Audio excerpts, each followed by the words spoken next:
दूसरी बात क्या है कि ये नरेंद्र भाई के जो सरेंडर है अदानी जी के सामने, ये हमें बात समझ में नहीं आ रही कि किस कारण से इतने आसानी से वो सरेंडर कर रहे हैं, क्योंकि उनके चलते देश को खतरे में उन्होंने डाल दिया। और मैं आपको इस प्रेस वार्ता के दरमियान बता दूंगा कि देश को किस तरह से खतरे के बादल सामने आ रहे हैं।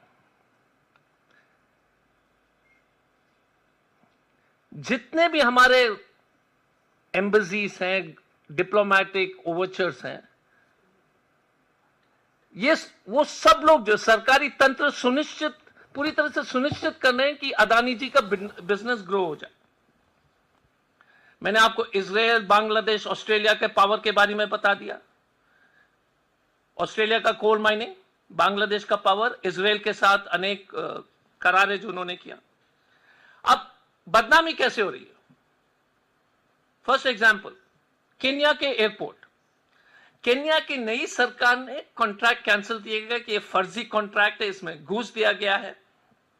कॉन्ट्रैक्ट कैंसिल हो गया है और यहां तक कि अदानी जी को अरेस्ट करने के लिए इन्होंने जो है पूरी तरह से केन्या में जो है तैयारी शुरू कर दी थी, लेकिन कहीं पर भी भारत के अखबार में कोई चर्चा नहीं है।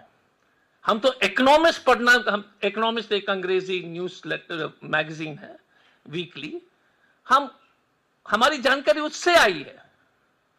Nobody in India wants to report कि the government of Kenya has cancelled the order of the Adani airport. Nobody.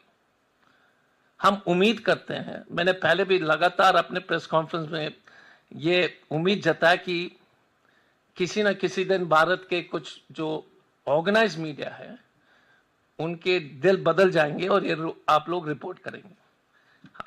Tanzania में पोर्ट प्रोजेक्ट जो है बागामोयो, नो रिपोर्ट इन न्यूज़पेपर।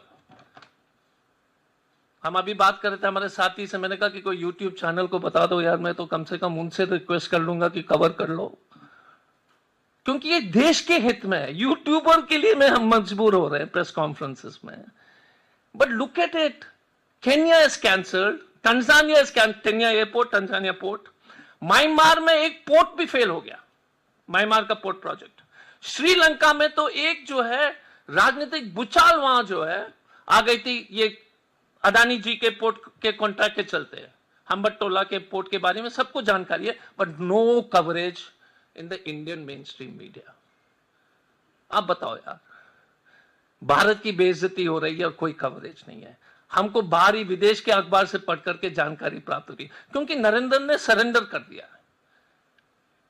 लेकिन मैं अनुरोध करता हूं कि मेन स्ट्रीम मीडिया से कि यार नरेंद्र तो सरेंडर कर लिया, लेकिन आप लोग तो थोड़ा सा तो यार please, I am not you are brave people, you all have to fill your EMIs, I respect that, you all have to do your job, no seriously, because I also have worked in companies and all, but मालिक लोग को यार, if they are just censoring all the news across the world, it is not a good thing।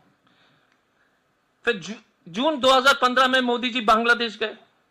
आपको मालूम है कि फिर झारखंड के गोड्डा में जो पावर प्लांट बिठाया गया, आदिवासी के छाती में चढ़ करके जबरदस्ती जमीन लेकर के बर्बाद करके किस तरह से किया गया है, और निशिकांत दुबे का कॉन्स्टिट्यूएंसी है, वही महान निशिकांत दुबे जो हर हमेशा non stop uninterrupted verbal diarrhoea के पेशेंट है। वर्बल डायरिया मतलब लगातार बोलना, डायरिया है। Nishikant Dubey is a victim of verbal diarrhoea of perennial consequence, because वो कभी ठीक ही नहीं होता है। नॉट फ्लॉक्स, मैंने कितने बार बोला निशिकांत भाई, नॉट फ्लॉक्स ले लो, कुछ ले लो। आप जितने भी कोल माइन्स है इस देश में, छत्तीसगढ़, अदानी एंटरप्राइज हो, अदानी ग्रीन एनर्जी हो, अदानी गैस हो, अदानी ट्रांसपोर्ट, और कोई इंडस्ट्री ग्रुप ही नहीं है, and still you will not cover. देश में कैपिटलिज्म एक अच्छी चीज है, कोई शिकायत नहीं है।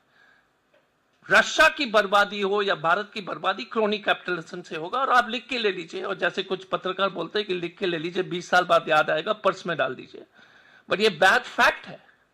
कि देश को बर्बाद करने के भारतीय जनता पार्टी ने जिस तरह से क्रोनी कैपिटलिज्म और नरेंद्र ने सरेंडर किया इसके चलते। नौकरी नहीं है क्योंकि आपने सरेंडर कर दिया। There is no business environment in this country because एक ही तो है, सबका मालिक एक है, मोदी जी नहीं। ये गलतफहमी दूर कर लो, सबका मालिक मिस्टर ए है, नॉट मोदी जी। ये गलतफहमी कम से कम प्रेस कॉन्फ्रेंस में तो दूर कर लीजिए।